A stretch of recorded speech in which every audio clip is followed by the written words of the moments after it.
So I'm kind of nervous. Like really, really, really, really nervous.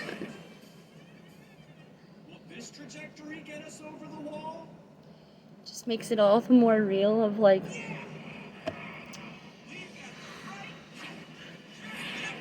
why I've been affected by this for so long.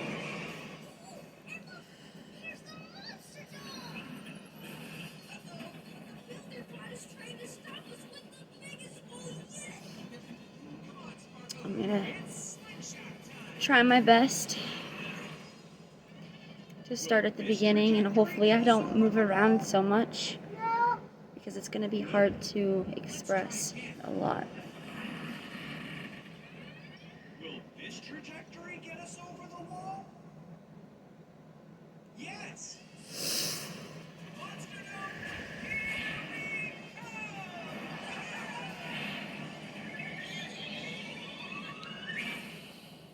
Oh my lord.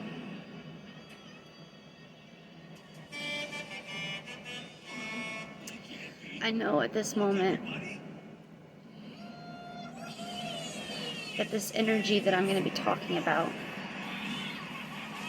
that was pushed on me by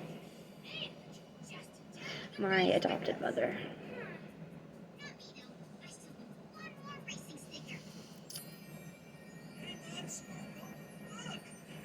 needs to be spoken about. It needs to be expressed, and it needs to be called out. The energy needs to be called out, and it needs to be told that it needs to get the hell out of here because it's not welcome anymore, because I no longer am going to give it power over me.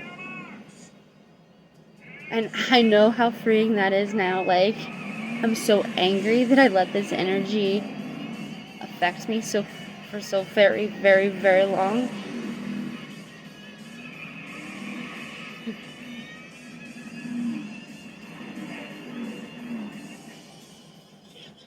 I'm also so grateful that I finally get it now. I get it, I get it, I get it, I get it, I get it, and I'm not going to let it control me anymore.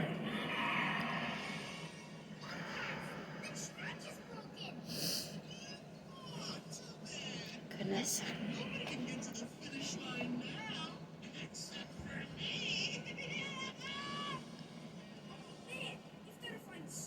So I guess I'm just gonna start with the story, and then I'm gonna try to circle back to how how it's been affecting me in my adult life, and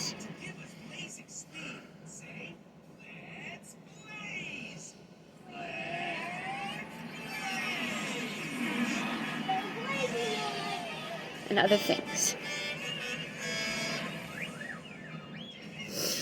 So first of all, from a few other videos, I expressed that I was adopted.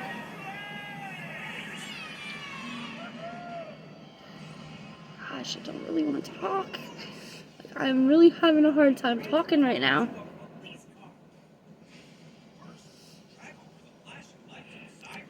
Which is weird because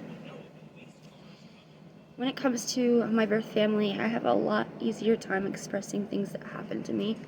Even though they were horrible, horrible, horrible traumatic things, I've always been able to express that to people, especially people that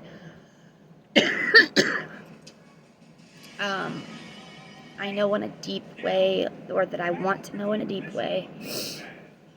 I can express certain things to them. But it's always been very, very hard for me to express anything that's happened. Anything that happened to me during my adopted years. And I know why now. Because I was letting this energy affect me. Like, it was controlling my life in so many ways.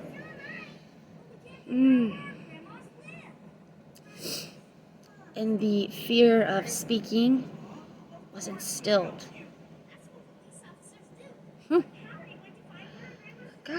gosh. I really let it control me. I really gave it all of my power. And it feels like I wasted so much time, ruined so much of my life. But no more. It's not gonna happen anymore. I'm not gonna allow it.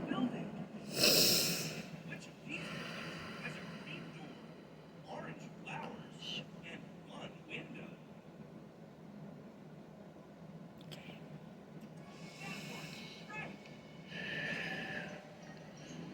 Right after I turned 11, literally weeks after I turned 11,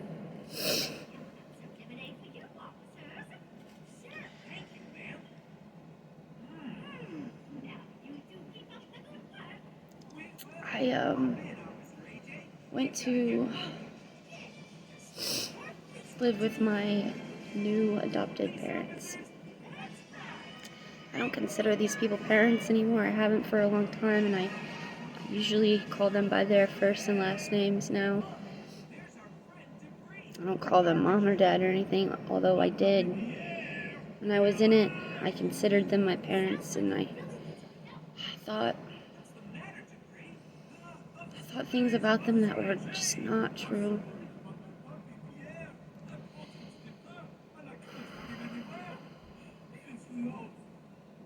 Anyway,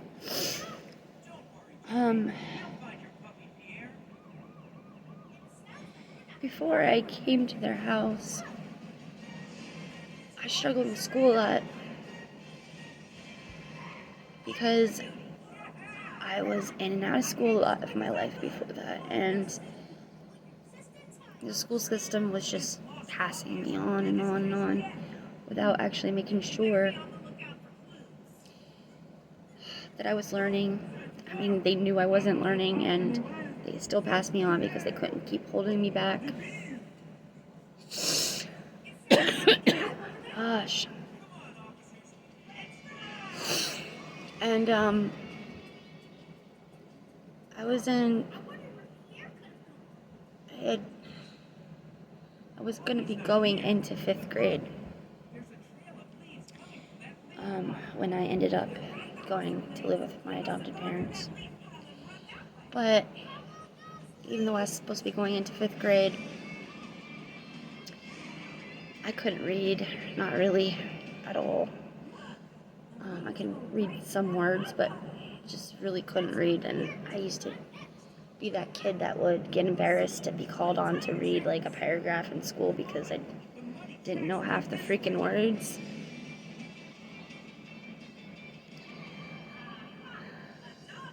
And I didn't really know how to do any kind of higher math other than adding and subtracting, and even that I struggled with at times. Gosh. My throat.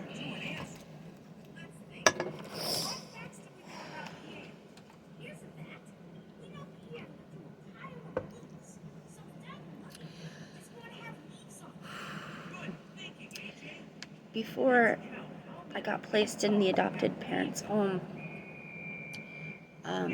my caseworker came out to my foster home and was taking pictures of me to put in a book.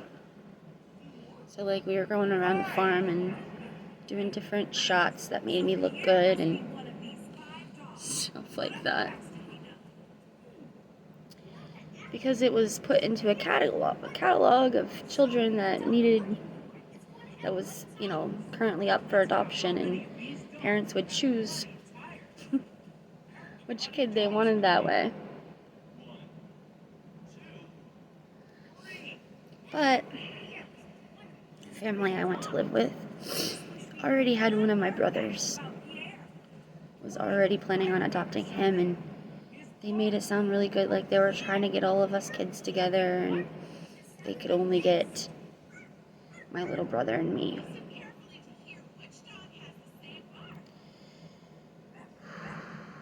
Anyway, I went with them a couple of weeks for weekend visits to make sure that it was going to be a good fit and stuff like that. And boy, they made their house seem like it was going to be paradise. Like, I mean, freaking paradise. Like, it was just so loving, and everybody was so happy, and everybody was always playing and smiles, and it seemed like a dream. The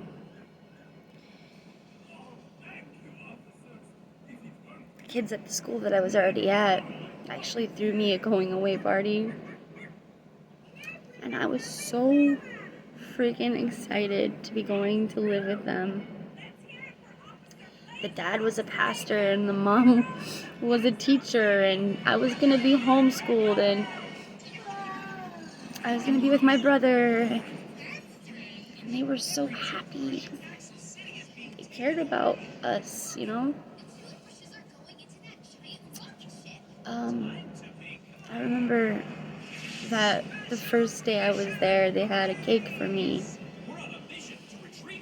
Because it was just my birthday, and it just felt so amazing that these people were taking the time and actually seeing me when I wasn't seen before. When I was at my foster family's homes, like, usually these foster families had so many kids that, and it wasn't even that they couldn't spend time with each kid or whatever, it's that they did this for a job. Yeah, they were helping the kids along the way, but they weren't trying to really get to know each individual child and make them feel loved or anything. They were providing a home, a bed, food, and some clothes, and that was that, you know what I mean? Like, Christmas time, you might have gotten a gift, but it was always really made known that when you were a foster kid, you weren't as important as their regular kids. And I mean, I didn't have it that horrible at my foster parents' home, so I don't want to say anything bad. I mean, I think at least the one wanted us to be better people and did what they could with having like an astronomical amount of children. Like, there was like 15 of us or something, I don't know, but it was a lot. But that's where I was coming from. So when I was getting this one-on-one attention from this new family, I thought, this is like the best thing in the world. Like, heck, even when I was with my birth mom before this, she rarely paid attention to us. Like, she was a dancer, so she worked all night, slept all day. I was young, under the age of 9, and taking care of my 2 brothers under the age of 3. And I really had no parents that ever really took the time to nurture us, you know what I mean? And it just really felt like that's what I was going to go into. And they made it very, very hard to see through the web of crap that they were spewing. Because there was a lot of times where it appeared like they cared, and then there was just other times that no matter what age you were kind of looking at the situation like, there's just something not right here. And you felt it deep in your soul, and every time you tried to like speak about it, it always got twisted into something different than it was. And then the more time went on, when you tried to question it, you almost got like belittled and made to seem like you didn't care about your siblings, or I'll explain later, but one one of the first times this kind of thing would happen is a few months after I moved in with them. I noticed in the evening times,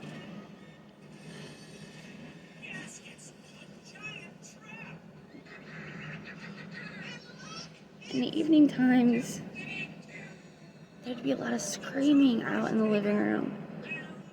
And it was always coming from my brother.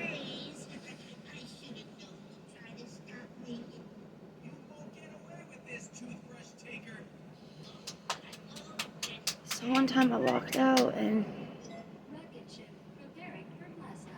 they had him like pinned down in some weird way, and I can't even really explain it. I was like, what is going on? I literally said that.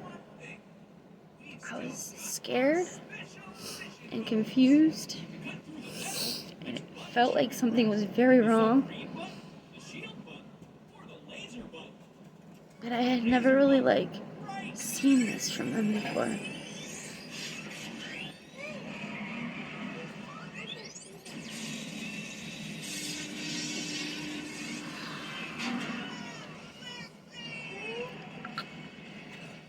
And that was the beginning of the manipulation that I was gonna be trapped in. Before this, Miranda and Chad Hogue are their names. When I first got to their home and everything, it was, no matter what any of you children do, any child that we take in, we will love and we will care about and we will treasure you no matter what. There is nothing you can do in this entire world that would ever take our love away from you. And man, was that an astronomical statement that completely took away all of the defenses that you would ever have up. Especially somebody growing up in foster care. A birth family that was in and out of their life. And that was the statement that I'm going to say she because it was mainly her, used to define the rest of my life until this point. That's what prevented us all from ever speaking out or doing anything. Gosh. Anyway, so back to this moment. The first moment I question it. She says,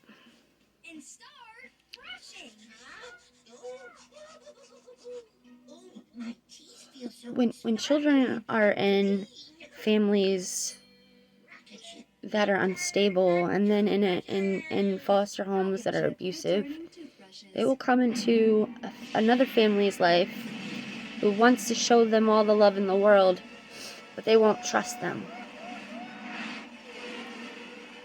They'll have all these defenses up because they don't know if they are safe, right? This is what she's saying to me. And no matter how much love we try to show them and stuff like that, it's not until they finally can see it themselves that they can relax and actually let us love them. Before that, they'll throw everything at us. They'll throw their hate, their anger, their sadness, and they'll turn it and make it hate and sadness and anger towards us, the people that want to love them. And right now, your brother is in that stage. He's so angry with everything and everyone around him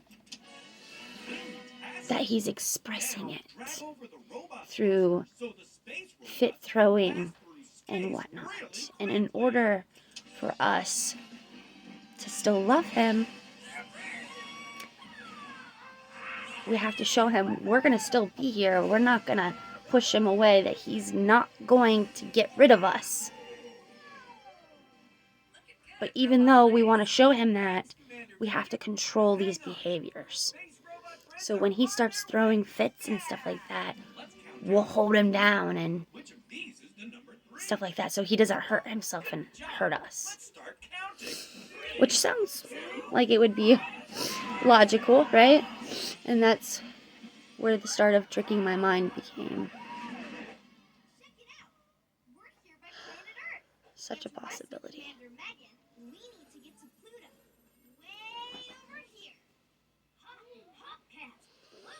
Give me a minute, I have to go and check on these kiddos.